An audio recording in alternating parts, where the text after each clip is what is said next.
स्वागत करण्यात येत आहे. मी आपल्या शाळेचे सन्माननीय मुख्याध्यापक साबळे सरांना विनंती करतो की गोंदके साहेबांचं पुष्पगुच्छ देऊन त्यांनी स्वागत करावं.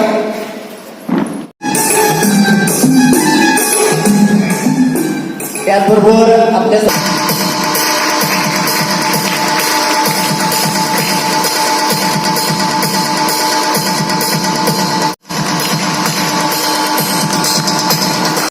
ही विद्यार्थ्यांनी 90% गुण मिळवून आपल्या शाळेतच नव्हे तर आपल्या दळवट केंद्रामध्ये प्रथम क्रमांकाने उत्तीर्ण झालेले अभिनंदन करूया.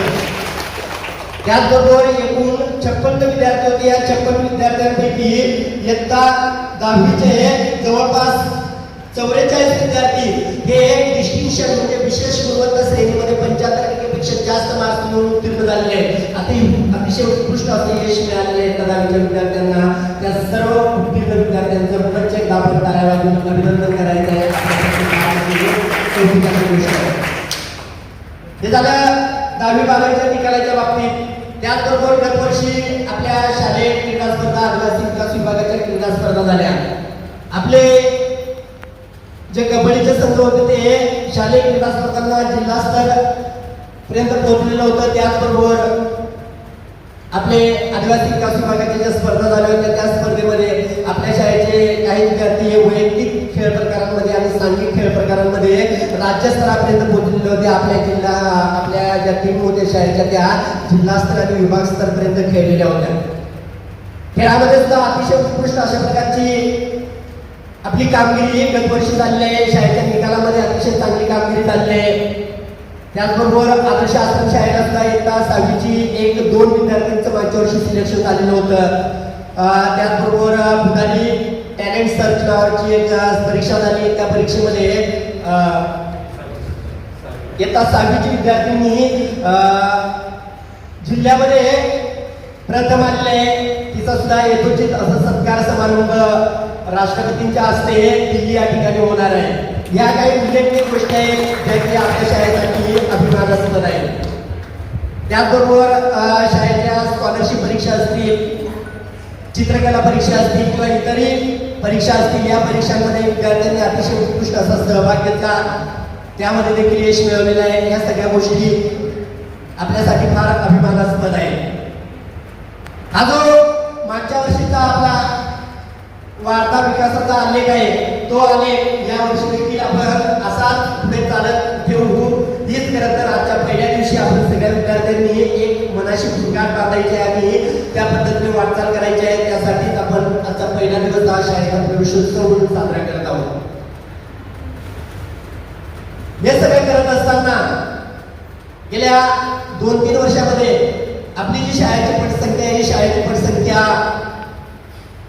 पटसंख्येचा जो आलेख आहे तो आलेख वाढत चाललेला आहे. आणि जी आपली पूर्वीची सोयी सुविधा होत्या, म्हणजे वसतिगृहाची सुविधा असेल, शालेय वर्गांची सुविधा असेल, वाढत्या विद्यार्थी संख्येला बघून अपुऱ्या पडत आहे.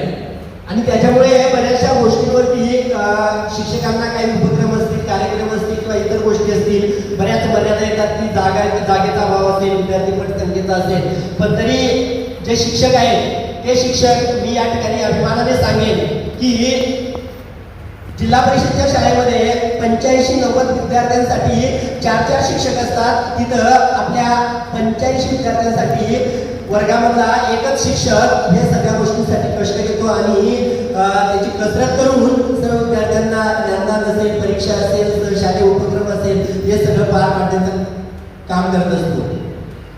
उपस्थित पालकांना मी एकच सांगू इच्छितो की शाळेमध्ये सर्व काही जे शिक्षक असतील ते शिक्षक करण्याचा प्रयत्न करत असतात.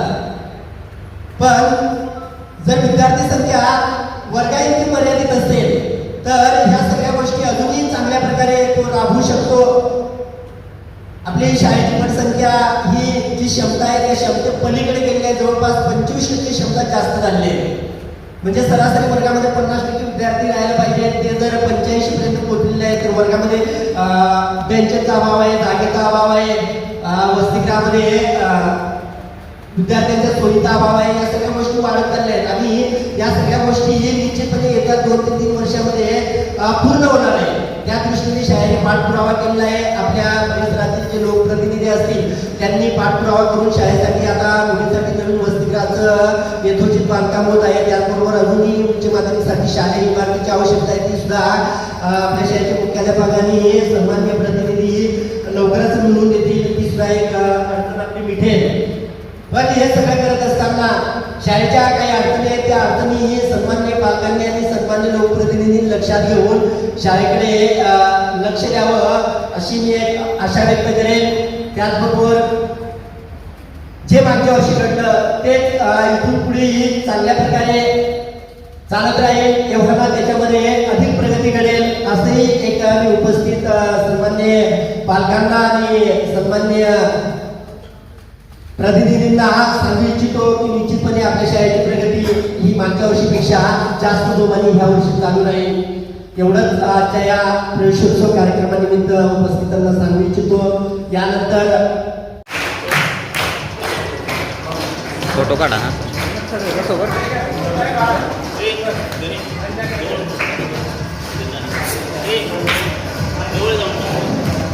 बघा आपल्या शाळेमध्ये एका विद्यार्थ्यांचं नव्याने आगमन झालेलं आहे. हे जवळपास 12 वर्ष आपल्याकडे आलेलं आहे. या सगळ्या विद्यार्थ्यांचं आपल्या आजच्या मान्यवरांच्या हस्ते स्वागत केले.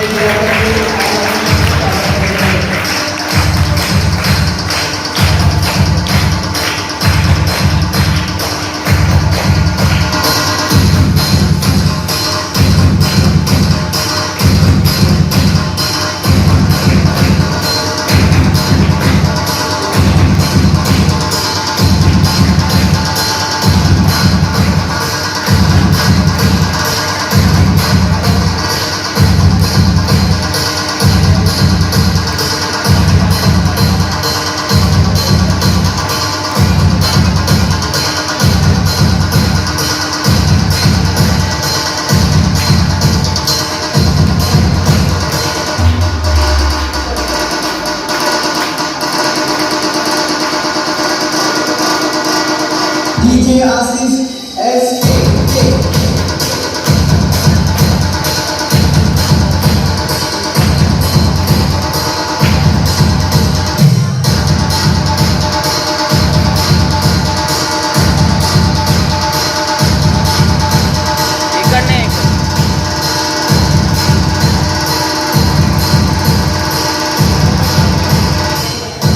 यांनी भाषण केलं. माझा आदिवासी वाघाला घाबरत नाही, काळ्या रात्रीला घाबरत नाही, परंतु आगीच्या शिपायाला पाहून घाबरत आहे. कारण अज्ञानपणा शिक्षण नाही.